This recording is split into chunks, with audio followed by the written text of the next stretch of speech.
Ngayon lang ata na wala pa ang pandemic, ibinobloat na agad ng media na meron na namang another variants na dumarating sa ating bansa. Hindi ba natin napapansin na nagkakaroon ng pananakot sa ating mga kababayan? And then injecting this pandemic treaty on all of us will put us in the same situation where we have 4 years ago nang kung saan nagkaroon tayo ng lockdown, yung ating karapatang pantao na violate, those who doesn't want to be vaccinated, na puwersa dahil nga doon sa mga pinairal nating batas na we in Congress were able to approve as well.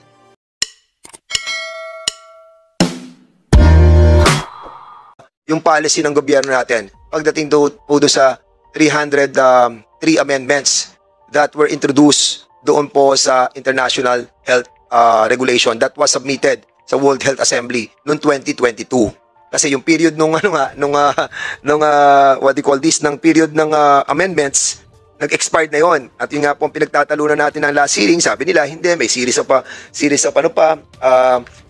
meetings, and unfortunately eto na nga, dumating na po yung World Health Assembly, na 77th World Health Assembly.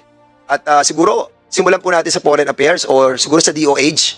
Can you kindly educate us on the position of the government with regards to dun sa mga amendments, no, na pinropose po sa International Health Regulation? Do you have the position of the DOH? Wherein ipapakita po natin sa inyo na yung pong ating DOH, hindi ko lang alam kung kilala po ninyo yung ating mga co-facilitator. Kasi nung last kinakausap namin si Yusek Tayag, hindi alam ko sino yung representative natin sa WHO.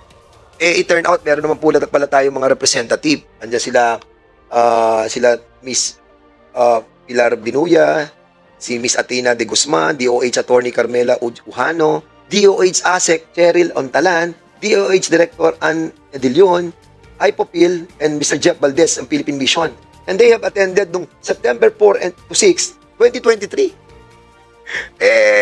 Naghihiring na po tayo ng November. So, alam nyo, I was medyo nabigla po ako bakit hindi natin alam kung sino yung representative natin po dun sa WHO, sa International Health Regulation. Nakaka-worry. Dahil nga po yung sinasabi nila sa kanilang amendment na gagawin ng legally binded sa atin yung lockdown, yung vaccination and everything, surveillance, pati na sa global network system na kung saan lahat na ng ating pong communication and personal data will be mirrored, magiging mirrored na siya doon po sa WHO. Can you kindly educate us on this, DOH, please? Mr. Chair, before we ask our one of our guests today, Mr. Chair, did I hear the chairman right when he said that this treaty, once approved, it will no longer pass the usual process of the Senate ratifying the treaty, etc. It would be legally binding on us, meaning to say, in essence, it would be a sort of imposition. Yes. Okay, so I want to zero in on that premise, Mr. Chair, because that is scary. Yes, correct. That's really scary. In fact, no treaties can be effective without a parallel domestic law. The enforceability of a treaty can never be enforced without the Senate's ratification, and therefore, for so many other treaties, it can only be effective and enforceable in our land if it has a parallel domestic laws to implement that. So may I request, Mr. Chair, that our guest here may enlighten us. If that is the case, Mr. Chair, and I hope I am wrong, if that is the case, why do we send representatives to this international event when it would contrary to the very constitution that we have? I mean, we don't have any options other than to accept and to enforce that. I just want to be clear on that, Mr. Chair, and I hope I'm wrong. And I hope you're wrong, Mr. Chair. Just to want to zero in on that before we proceed with other discussions, with other math topics. Yes, before you reply, no, that's para lang for the information of the body. And that's the reason why New Zealand, they rejected na the pandemic treaty. The Estonia and Slovakia, they also rejected. And the United States Senate, wherein we got a copy from the different senators from, I think, 42 Republican senators who oppose this pandemic treaty because their sovereignty is at stake, and also the Republican governors of America, 24 Republican governors signed as well. And those state, no, na talagang ino-oppose na po nila yung pandemic treaty because hindi nga dadaan sa legislative. And yun ang amin pong kino-question dito. So, can you clarify, ma'am? Thank you po so much. It's unconstitutional, Mr. Chair, just to add on what the chairman said. It's very unconstitutional po. Pag pupunta tayo doon, i-impose lang natin without even passing through the usual legislative process. It's unconstitutional. Correct. Sige, go ahead, ma'am. Magandang hapon po sa lahat, and thank you po, Honorable Congressman Fernandez. To answer your question po about the picture that you showed on and on the issue of co-facilitator,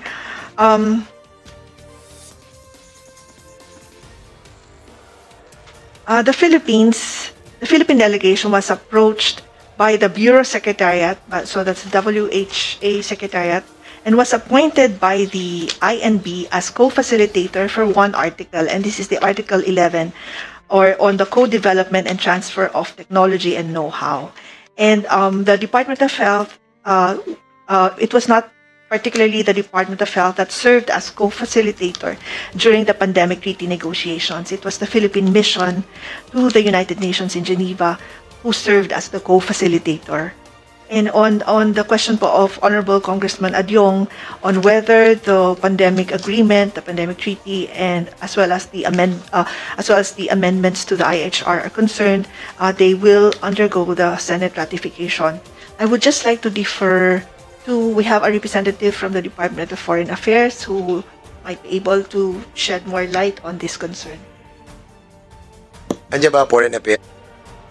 Facilitator natin, they were mandated by the International Health Intergovernmental Negotiating Body to discuss Article 11, Article 13, and Article 15. Tatlong article yung kanilang, andito so, ano nyo, no? Ito, pinadala nyo sa amin, no? Itong briefer nyo, galing sa, I think galing sa inyo to o sa Foreign Affairs. Ayan, no? Article 10, to be precise, DOH and DFA engagement in the INB process. The Philippines is engaging constructively in the INB process and took on leading roles as co-facilitator for the subgroup Articles 10, 11, and 13. Ayan, ha? Sige, sir, can you kindly brief us on this, Foreign Affairs? Good afternoon, Honorable Chair. Thank you very much for this opportunity. As far as the co-facilitators are concerned, sir, because the process is long, there have been almost, like, in terms of actual sessions, there have been 9 INB sessions, no sir, but in terms of actually going there, marami na pong session kasi nga po, it's hard to encapsulate the desires and the priorities of many member states into one document that will satisfy everybody present. So for example, in contentious articles, I believe we mentioned articles 10, 11, and 13. Usually countries that are seen as usually yung magaling mag-Ingles, and is also a developing state. Kasi usually dyan, sir, ang nakikita namin is it's the developed states versus the developing states. Their interests are sometimes not in tune with one another. So they will approach countries so that magkakaroon ng tinatawag na mga breakout sessions para po yung teksto po nung agreement ma-hash out siya. Mahirap po kasi, sir, parati pag in plenum, parang dito rin po sa Senate may mga committees kasi pag in plenary parate, it's very cumbersome if each state will be given a chance to speak. Although yun yung spirit noon. Kaya ang sinasabi nila, especially for those na merong particular interest, for example ito, 10, 11, and 13, kukuha po sila ng co-facilitators. Ibig sabihin, from among the body of the member states. So from among them, no? So hindi yung WHO yung magfa-facilitate nun. Parang yung buong sa class, kukuha lang siya ng isa na parang pwede ba sabihin nyo kung ano na pag-agrihan nyo dyan kasi re-report nila sa WHO kasi yung WHO, sir, yung mag-collate yung language, yung teksto para mapasok yung ano ba talaga yung gusto nyong malagay dito sa. In other words, director po kayo? DAS po, Deputy ASEC. Deputy ASEC. ASEC. In other words, yun na nga, parang ginagawa namin dito sa Kongreso, meron kami mga committee hearings, tapos after the discussion, we will put it into plenary para sa ganon mapagdepetayan ng konti, but in reality, na-discuss na thoroughly Yes. Di ba? The same thing with this amendment. Yes, sir. Yung amendment na to, na-discuss na to fully for, actually, as a matter of fact, 2 years na nga eh. 2022 na eh, di ba? Sir, may I clarify po no na the co-facilitators po were not for the IHR amendment. It was for the pandemic agreement. Two separate processes. Yes, po. correct. Opo. But the international health regulation na pinag-uusapan natin, dito pumasok yung pagputol ng period of amendments eh. From 18 months, naging 10 months. Tapos yung period ng approval, pag na-approve nila to ngayong May 2024 hanggang June 1, yung ating pong tinatawag na international regulation, magkakaroon po siya ng implementation after a year. Na pinaikli din from 2 years to 1 year. Yun yung sinasabi mong dalawang, kasi members, we have to clarify na dalawa ang agreement na pinag-uusapan dito. Yung isang international health regulation na kung saan siya nagsasabi na ang period ng amendments o rejection ay 10 months na lang, pinaikli. At yung period ng implementation after ratification will be 1 year from 2 years. So in other words, kapag na-ratify na natin itong mga amendments na to, na mandatory na lahat, legally binded na, from June 1 to next year, i-implement na po nila.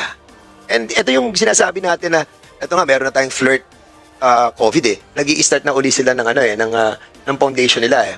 Nagkakaroon na naman tayo ng ganitong sitwasyon eh. But of course, based on my readings ay itong tinatawag nating pandemic treaty na tinatanong ni Congressman Sia kanina, ang tanong niya, bakit hindi dadaan sa ating mga legislator? Yung kasi yung concern namin talaga, bakit itong treating to na andon ay hindi dadaan sa bawat bansa, especially sa Pilipinas? Sir, I do not know, sir, where that statement came from, but as far as the Department of Affairs is concerned, the pandemic treaty or the pandemic agreement, whatever the final instrument will be, would go through the process of ratification by the President and then concurrence by No. the Senate. Nagkakamali ka, brother. Nagkakamali ka because yung mismong, nasubmitted sa amin, nakalagay dito, whatever to be ratified by the World Health Assembly within this week will be legally binded to all 194 member states. Wala na pong dito, wala na pong ratification ng bawat bansa. And that's the reason why United States, they signed yung kanila pong rejection of the pandemic treaty and the international health. Brother, dalawa tong pinag-uusapan ha. Isang amendment na nire-reject din nila, yung amendment ng international health regulation at yung pandemic treaty, yung laman ng amendments.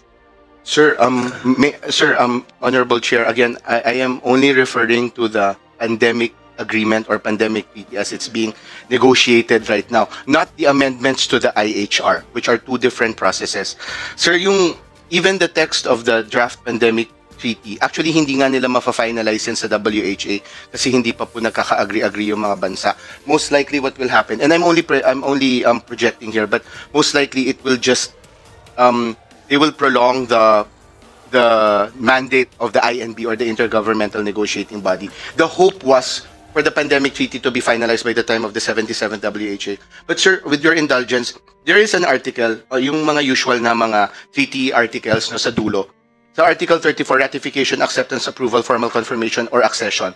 Nakasulat po dito, the WHO Pandemic Agreement and any protocol thereto shall be subject to the ratification, acceptance, approval, or accession by all states to formal confirmation or accession by regional economic organization. Ibig sabihin po, pag pinirmahan yan ng mga member states, accession pa lang yun, sir. Ibig sabihin, okay, agree kami dito. Tapos, uuwi sila, dala-dala nila yung teksto, isasubmit nila. Depending on the process, sa Pilipinas po, yung proseso natin is, pinirmahan po doon sa Geneva, iuwi dito, isasubmit sa OP, na merong tinatawag pong letters of concurrence, LOC po. Tapos po, pag niratify ni Presidente, may instrumento siya na itatransmit naman po ng OP sa Senado. So, even the pandemic treaty itself, in its text, says that it will go through the ratification and acceptance processes as applicable, depending on the internal processes of the member states.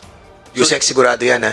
Sir, ito po yung hawak ko na galing sa WHO mismo. Can you kindly submit to us that documents? Ay, sir, sige po.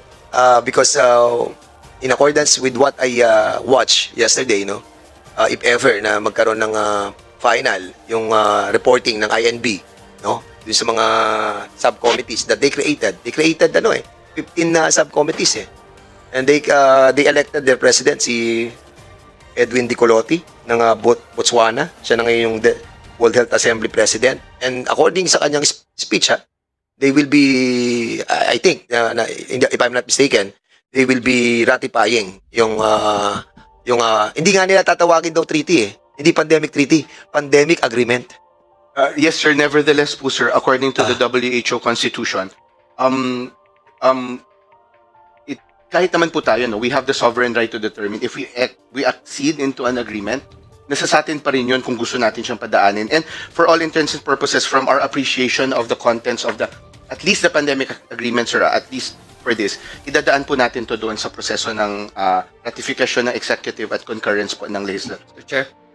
Yes, Congressman Adjong. I want to ask you, kasi you mentioned about there are certain interests between the developed nations and the developing countries, right? And sometimes these interests vary with one another. Sometimes, I presume, conflicting with one another. Is correct? So let's say that we did not assent. Let's say that we don't agree to the amendments. Would you know what would be the repercussions, Mr. Chair? Are there any, let's say, repercussions should a developing country such as ours do not assent to these amendments and therefore would not recommend these amendments to the President and maybe to the Senate? Meaning to say, we do not want to get involved, nor do we want to agree on certain terms because of some unresolved issues. Would you know what would be the repercussion on the part of the Philippines should we decide not to proceed with this agreement?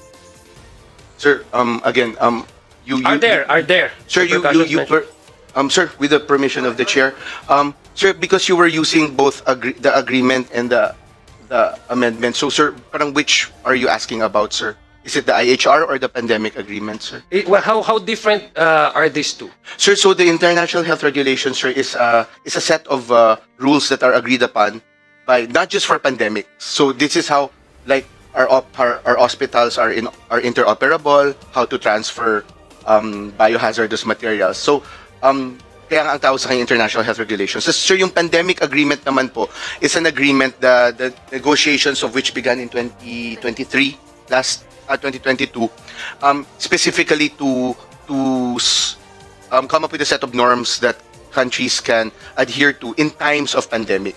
So which of these two sets of agreements or do we discuss about the Philippines ascending to any possible amendments? Sir, for the pandemic agreement, it's Yeah, an okay. entirely new agreement, sir. So if we accede to it at some time in the future after the WHA 77, it will go through the ratification and concurrence process. Now, let me... Okay, so I get you there. So let me, again, go back to my question. We're talking about this pandemic agreement, right? Are there any repercussions, for example, should we decide not to enter into any treaties or any agreements whatsoever? Because we want to protect our sovereign rights, the freedom of our people to choose. You know, we don't want to have an imposition on our citizens that they don't...